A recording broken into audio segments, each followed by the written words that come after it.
Okay, we're all set. Wait, or, Here you go. Up all the infrastructure for the meeting for the month of September, will order at 5:03 p.m. Now the roll call of members. Councilor Kelly. Here. Yeah.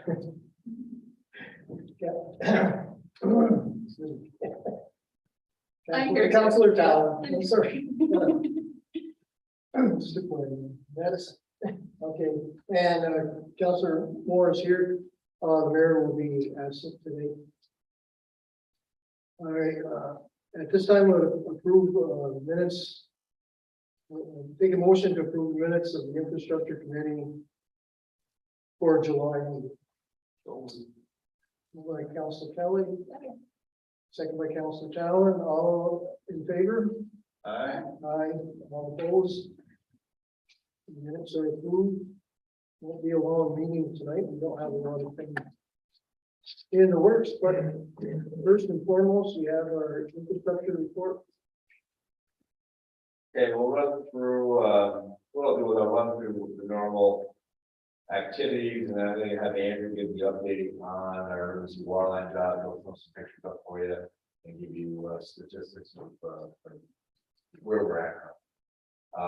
So obviously the big one is the emergency water main project, management, utility location, support staff. We are still supplementing with our own staff out there, and it's working very effectively. Working at the athletic fields, parks, and the beaches finally closed for the season. So we are starting to pick up beach chairs and garbage cans and what have you, get things back in order. Start today. Paving, the last round of paving that we just completed was Hartwell, St. John's, LeBlanc, and then we build it in Sheridan in there. But well, also, I think people should be happy with those. This way sidewalk work, we did do some sidewalks on St. John's, and we were headed next over to the section of the oval. I think there's one location, but we are prepared to go another round of sidewalks. So I did that.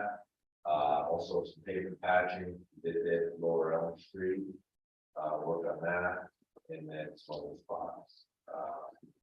Been doing a lot of support for 4th of July and Battle Plaster event, and also the arts. They had a Shannon Arts Festival. I think we were out for that.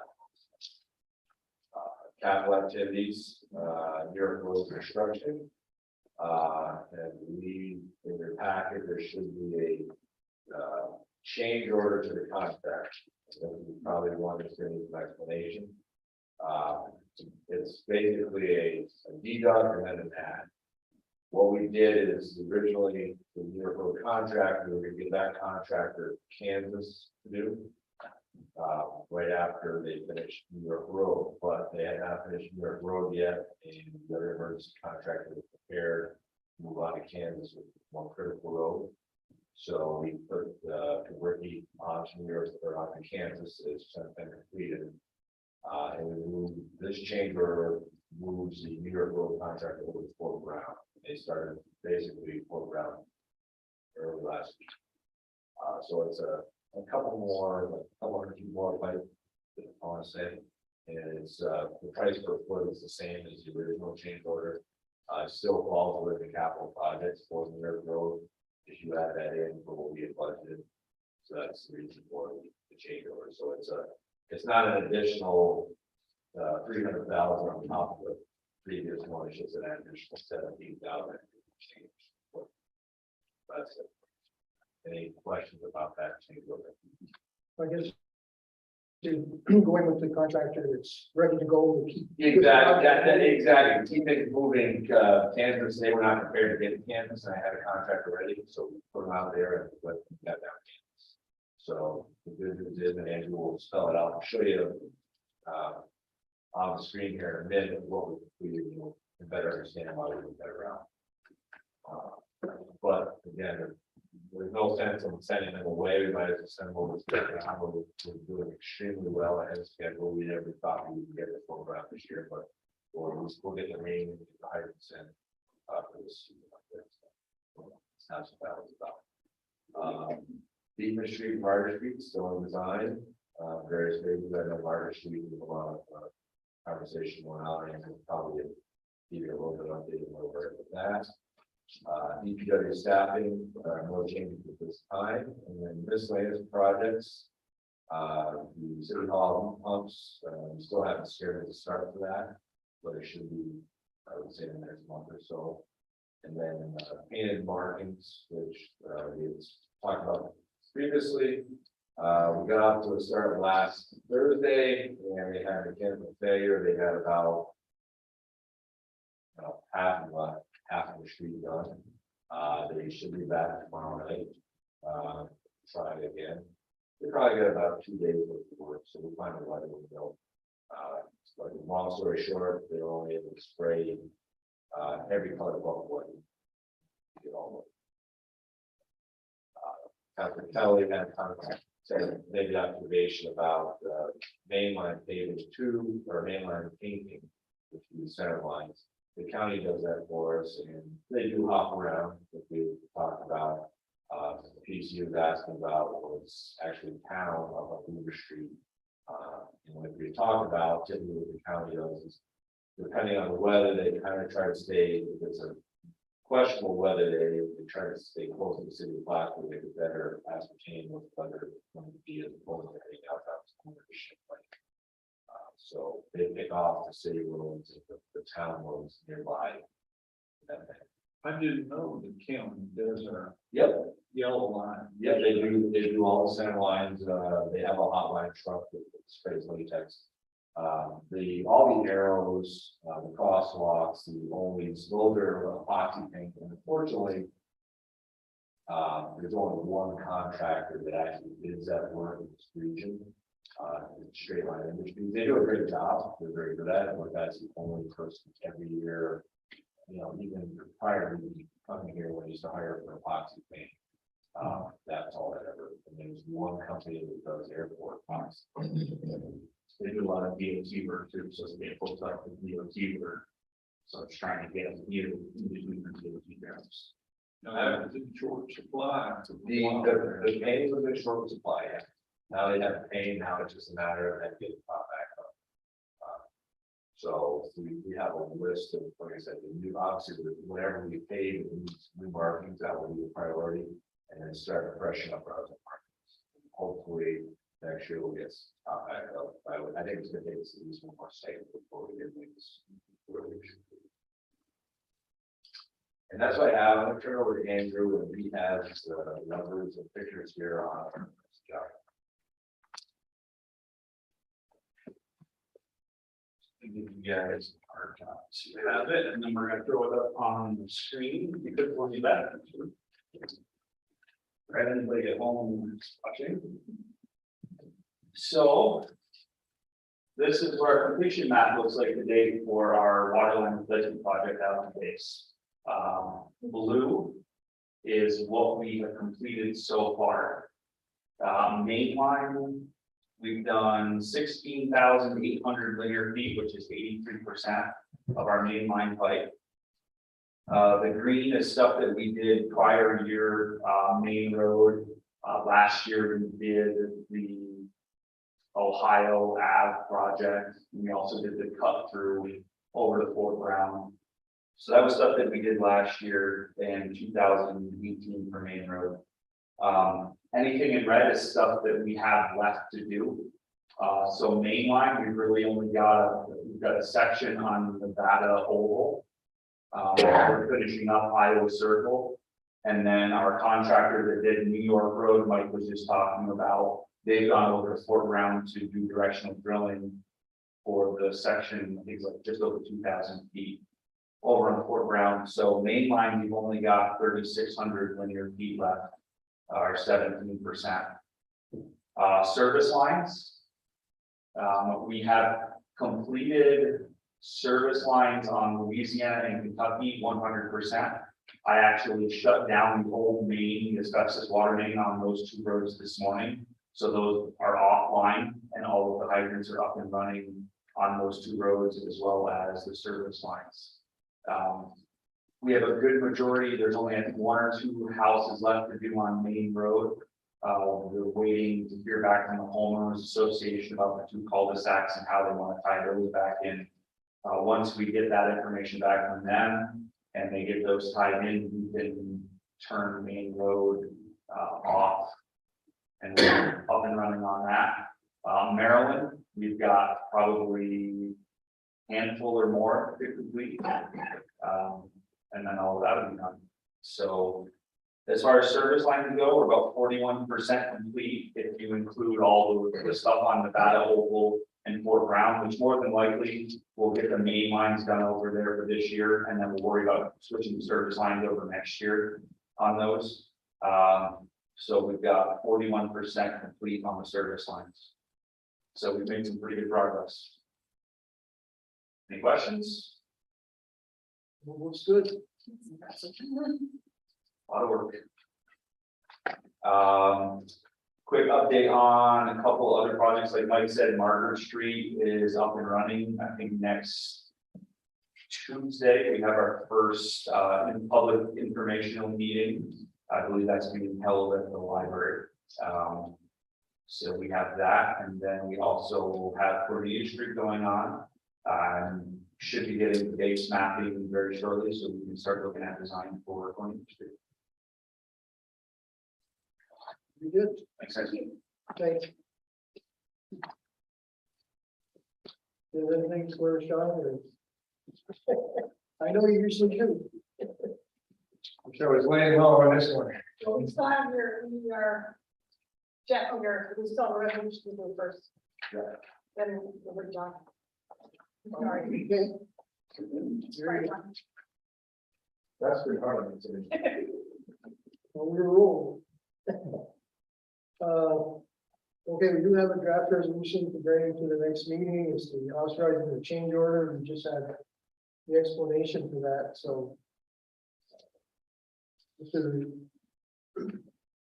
Does anyone want to make a motion to move this to the general meeting? Wanna make that motion? Councilor Down, second by Councilor Kelly. Is there any discussion? I guess we already had a pretty good discussion of where this was headed. Keep things moving, so if there's no discussion on this item, we'll proceed with the. All in favor of moving this to regular agenda, please signify by saying aye. Aye. All opposed? Motion is carried to move to the regular agenda. Now we can get it to Jeff. So as you might have heard, we've had some issues with discolored water in the last month or so. Back on August 9th, we started to notice an increase in color and turbidity in the water that was leaving our storage tank. The next day, a bunch of calls started about people having discolored water or outright dirty looking water. What we typically do in a situation like that is we increase the number of bacteria samples we do throughout the system and increase the surveillance of monitoring for chlorine residual, which is a disinfectant that we use, just to make sure that the water is fit for consumption. So Mike and his staff did a great job of doing that, and all of the tests looked really good. But we still had this discolored water, which at that point, our thinking was it was an aesthetic issue. Wanted to chase it for a while. Sometimes these things come, sometimes they go. We don't know why it happens. This one has come and gone, but pretty much stuck around for a while. And has persisted. So after some analysis, we actually had scuba divers coming and go into the storage tanks. And the water, for the most part, inside the tanks look great. They said the tanks look like all the other tanks they've ever taken dives into. But at the bottom of the tank, they did notice this very fluffy layer of like silky material. And when if they disturbed it with their hand, you could see it kind of puff up and then go out the pipe to the distribution system. So we're feeling like that silt in the bottom of the tanks is what initially started causing these issues. We had took one of the tanks out of service totally, cleaned it. We've done some flushing of the tanks. Problem hasn't gone away, or didn't go away totally. what a lot of times happens is these silty, fluffy things will get out in the system, and when the system flows are low, they'll just kind of settle on the bottom of the place. And if there's a system draw, like a water main break, or someone turns on a fire pump or something like that, it will stir it up and people will start to get some discolored water. And we were pretty closely correlated with some circumstances like that in the system. We know there's one commercial enterprise every Wednesday at 10 to turn on a fire pump to exercise. Within 30 minutes, we're starting to get phone calls. So we're feeling like that this silt is an aesthetic issue, but the source of the problem. Some other things that were done in addition to the divers is we had some treatment process experts come in, take a look at the system. We had some chemical experts come in, check the chemicals and make sure they were okay. And they all said that it looks like we're on the right track, doing the right things. None of them have been able to say, hey, here's where this silt came from. These tanks were taken out of service last year and cleaned. Why it came back, we don't know. We're still trying to figure that out. We had conference calls with the county and state health department to bring them into the mix. I told them what was going on, what we've been doing, what all our test results were. They were seemed to be very satisfied that there wasn't a public health issue that would require a boil water advisories or anything like that. And they made some suggestions about what we might do to further track this situation down. So where we're at now is things seem to have settled down for now. The tank cleaning and flushing has seemed to help. We do need to get back in the tanks and do another round of that. We made some operating changes to the filters that seem to be helping. Limited system flush has been done, but we don't feel like we're out of the woods just yet. Again, the calls settled down. We did have two today. We think they might have been due to some draws that was some flushing that was being done in part of the system. But it still seems like there's pockets of silt out in the piping system that can still get riled up if there's a demand. So it's going to take a system-wide flush, which takes time, usually 3 to 4 weeks. But we've also got some really sensitive areas in the distribution system still. This is that's a cement pipe that hasn't been fully replaced. We don't want to start doing a big flush and start going micro part out there either. So kind of trying to find this balance game between managing this discolored water and until we can get the system to a point where we think we can do a system-wide flush. So I guess that's it in a nutshell. We're still chasing what was the root cause of this stuff. And nobody that's been in has been able to say anything other than looks like you're doing the right things, and we don't really know what caused it to begin with. So we're going to keep at it and see if we figure anything out. So the main thing is that the water has been tested over and over again, and it is. Fit for consumption. Now, tell people, but if you get a big slug of brown water, don't drink it or cook with it. Wait for that to clear up, because you might have a sensitivity to that. And you know, some of the water looks brown, almost like nickels. Can't really consciously say, "Hey, drink that." I don't think that would be wise. But system-wide, the water that's being made is fit for consumption. The water that's coming out of the storage tanks is fit for consumption. And the water that's being distributed throughout the system is fit for consumption. But there's these localized intermittent issues that stir things up, and it's probably best if people don't consume the water then. That's caused a little bit of confusion because, like, do we drink the water? Do we not drink the water? Well, water is fit for consumption. But if you have some discoloration, probably best that you don't use it until it clears up. Now, are there certain parts of the city where they're saying it's fishing more than others? Like, I know at my house, I've been like, looking at my water and I just haven't really been seeing to maybe just like. Yeah, a lot of people have it, coming down from the other street, those are the main lines there. So a number of the restaurants, in a hospital have gotten hit pretty hard. Restaurants have extra filtration on their water, and what they started experiencing was the frequency at which they had to replace the filters went from every 2 or 3 weeks down to every day or two. I don't know, guys, what's been your observation out in the system? Some areas seem to be better than others. West End seems to be But that's where we get that draw and it pulls the water down George Angel across the river, so that's one of our higher draw levels. We got phosphate. I've talked to some people that like, we haven't noticed anything. Other people have called 2 or 3 times, unfortunately. And everybody's been really patient and understanding.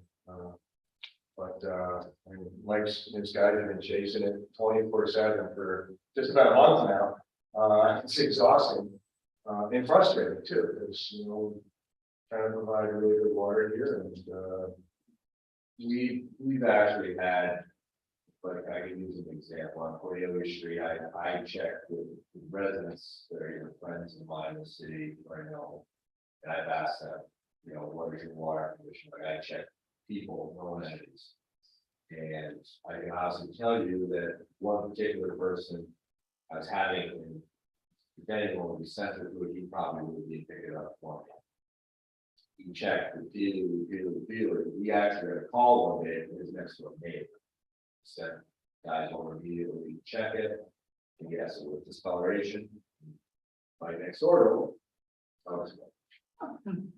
we started with a conservation officer from BBC this morning, who lives on Aaron Avenue, and said, hey, hate to ask you, but how's your water been? He said, I haven't noticed any problems, so. And that helping that neck was that story where Chamber of Mars, we had, I don't think we've had any.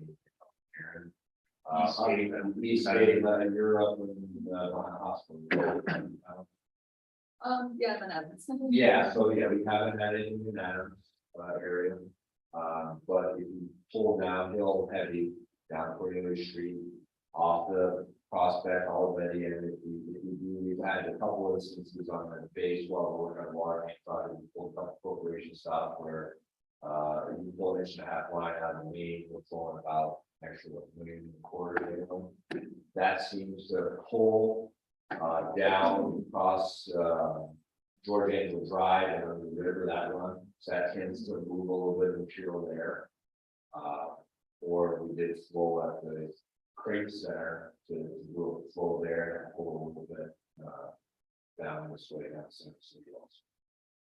But yeah, those out in the upper and west end behind the hospital, I don't think we've seen any at all. Like John said, it's gonna require a system like flush, so we're really gonna start right at Route 3.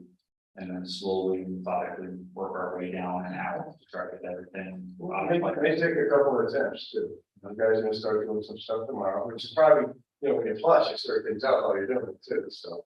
Kind of give people a little break here. My brother's on stealth, I tried some water over the weekend, so I drank it, I'm still here, so. No illness. So it's been really frustrating. Probably 7 or 8 years ago, we had 3 or 4 days of some dirty water complaints, like around soon, and chased those for a while, and eventually it cleaned up, and we went back to some of the operating data and had some ideas about what might have contributed to it. SUNY plus a hydrant. Yeah, but then, but back then, it looked like maybe the water coming from the reservoir had changed. And it took a few days to get the water chemistry right.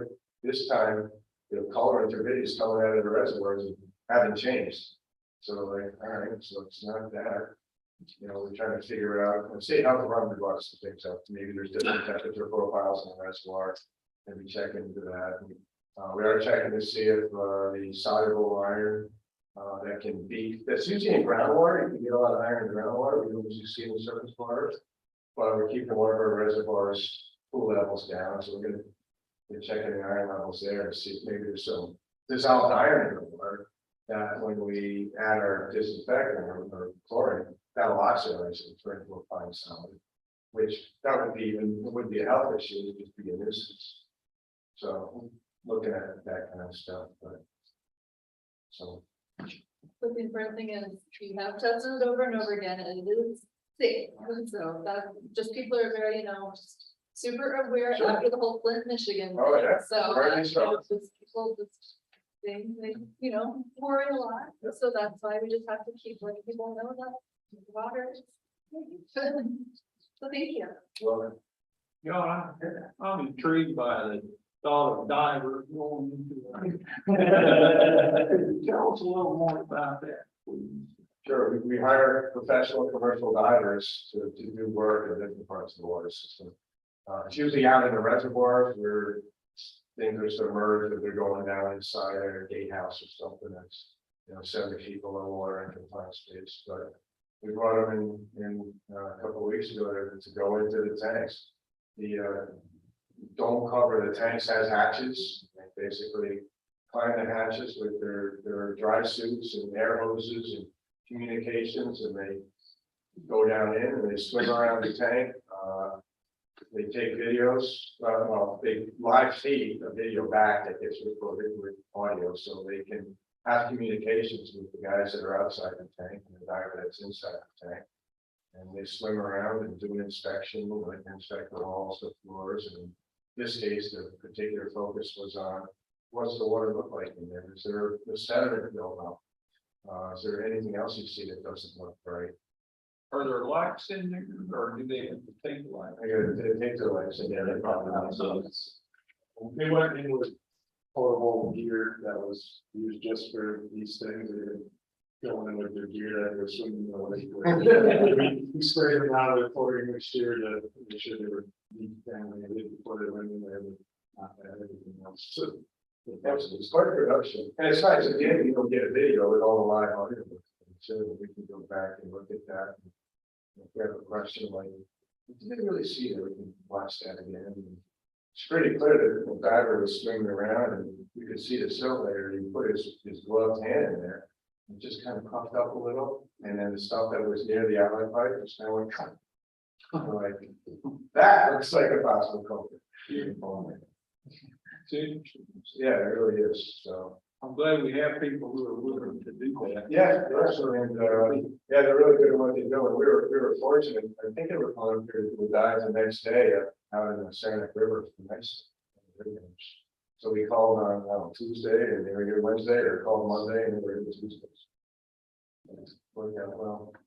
And, everybody else has been responsive, Rural Water folks came out, there's some other technical support people we know around the area. We called in the chemical supplier that sells us the coagulant that we use, came and did almost all day, really doing a series of tests and provided some guidance on what they were seeing and what they thought we should do.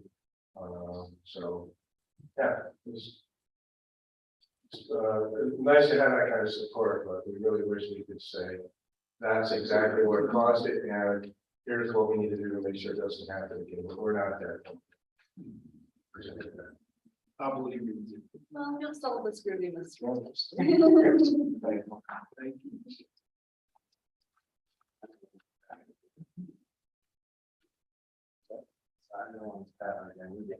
Is there any new business? Just one thing. If you could go, sound like you were about to say. Well, you might be saying the same thing that I was gonna say. Well, the mayor has told me on numerous occasions that we are in the process of putting GPS in all of your DPW equipment. And How's that going? in both of them. 17 vehicles can have GPS. 17. How's that going? Going. It's a lot to juggle with a $10 million water line project. I think it's we get farther along with the process. So the process is the hardware is installed with the 17 vehicles. Also, I believe there was a police, all the fleet or a good portion of the fleet over, they install the hardware of the vehicles also. There's a couple components to it.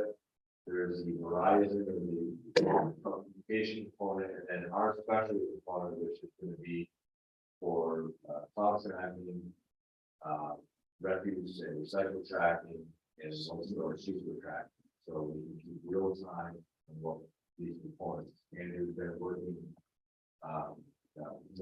more aggressively.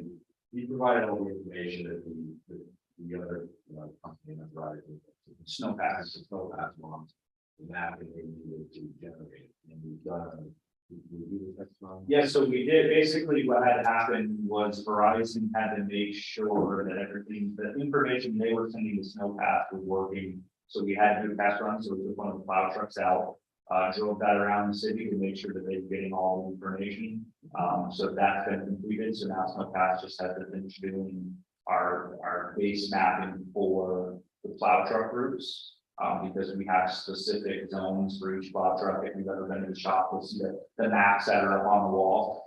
Basically, what's gonna happen now is each truck is gonna have a heads-up display inside the truck. It's a little 10-inch tablet that's gonna sit just below the dash, and that'll show them what zone they're working in, where they have been, how long it's been since they've hit certain roads, so they know, okay, my mains, I had to hit my mains in 2 hours, I need to go back and hit my mains again. And then from there, if they get their zone done, they can actually click on one of the other zones that hasn't been completed, and they can jump over and help somebody else and see what roads they haven't completed yet. So there's a lot of integration with this that Snowpass is working on now to get that up and running. Then when the plows are done, then we'll start working on our garbage routes and our sweeper trucks. And the garbage, there's gonna be one, and the mayor work with myself and my office manager, Christie. We're gonna have to make some changes for the garbage routes. Just to make it work a little bit more efficiently, so that's the next step there, and we have, just to be quite honest, we haven't had time to do that with budget.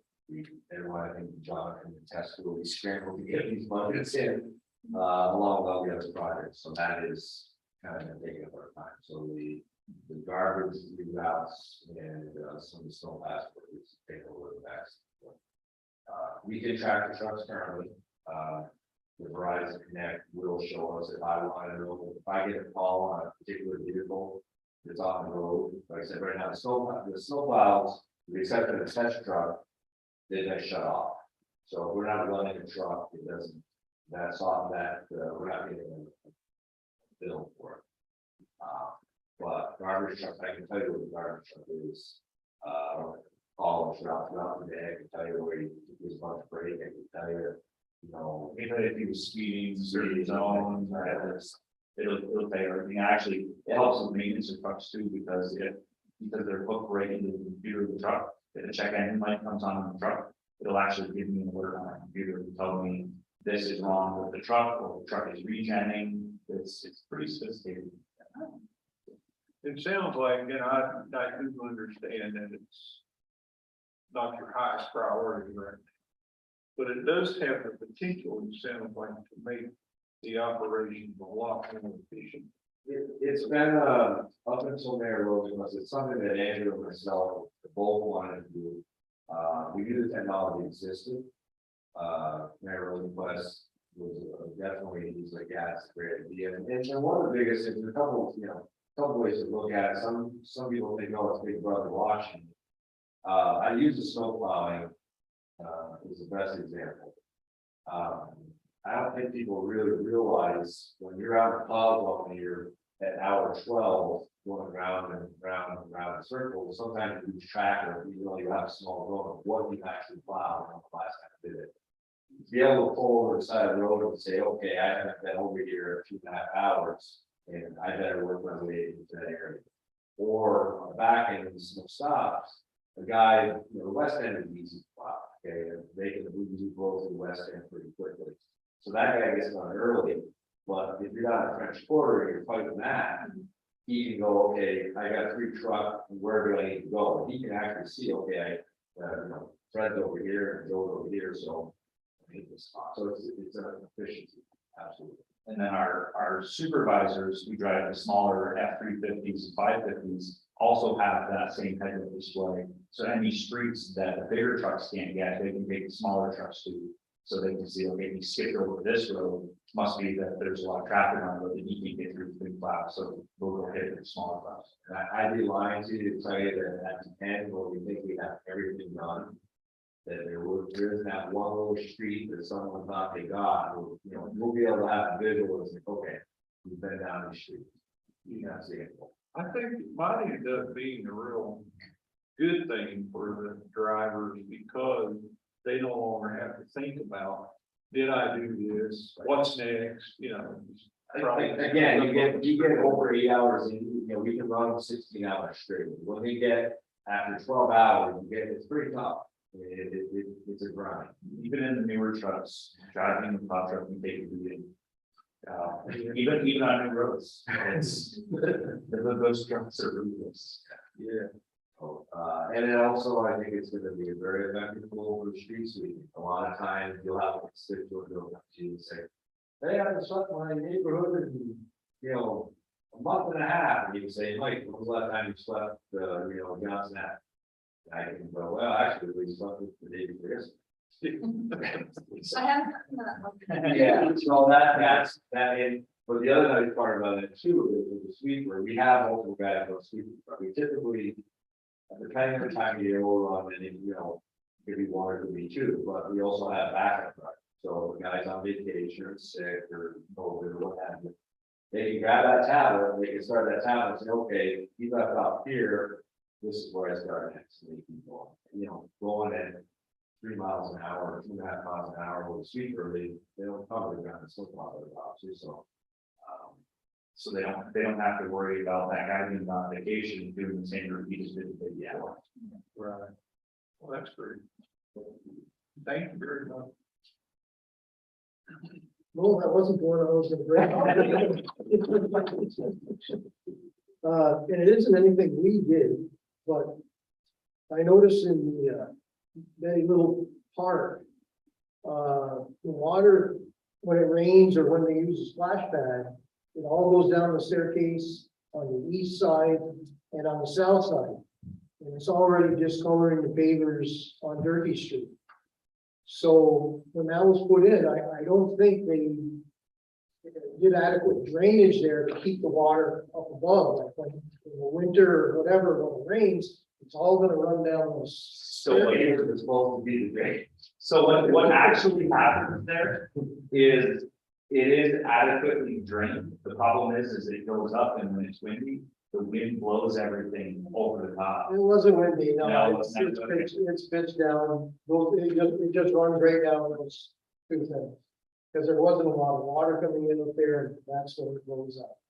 It's not, and I've seen that a lot, it's hard to get the pitch just right, you don't want so much of a pitch, it becomes a walking hazard, but on the other hand, you want to catch some of that water, because like I said, it's already starting to cause. I couldn't even tell you what the design was that wasn't handled that far. That was not that. It was something to keep an eye on, because especially in the winter when it's salty water and it goes down through there. Get at the cement. I know that was one of the questions too, is how do we handle the arts park in the winter time? You know, currently, it's basically keep the north side with the access through and not worry about plowing or removing snow and damaging. You know, they have those nice pavers and everything, more salt and ice. There's no reason to thaw the splash pad. We let it snow in. Just keep pedestrian access between the two parking lots would be my suggestion. If any snow removal or any thawing, it's there. And then, and also the pavers. The pavers, I believe they are, that's part of the drainage design for the park. These pavers are, between pervious pavers, yeah. And I believe that's the case, but we'll look into what you're talking about, and see if there's an issue with it. Yeah, well, like I said, it wasn't anything either. No, It may still be under warranty, though. Maybe something that we might be able to have to go with the contractor and say, hey, this doesn't look like this is built right. now what Andrew was talking about, the splash pad, though, he is right, we were playing around with jets, and if I get shooting up too high, if we have a hard wind, it blows them. So I turned the jets down from the before the one over a high, that little kid walk over, they stick their face over the top, and another little kid pushes it and get blasted by a 40-foot stream of water. So turn the jets down. yeah, but Andrew does have the controls, the people have the controls. So that's good. You don't want anybody getting airborne. Okay, anyone else have any other business? I don't see anybody here for public comment, so I would entertain a motion to adjourn. Counselor Talon, Counselor Talon second, all in favor, signify by saying aye. Aye, all opposed.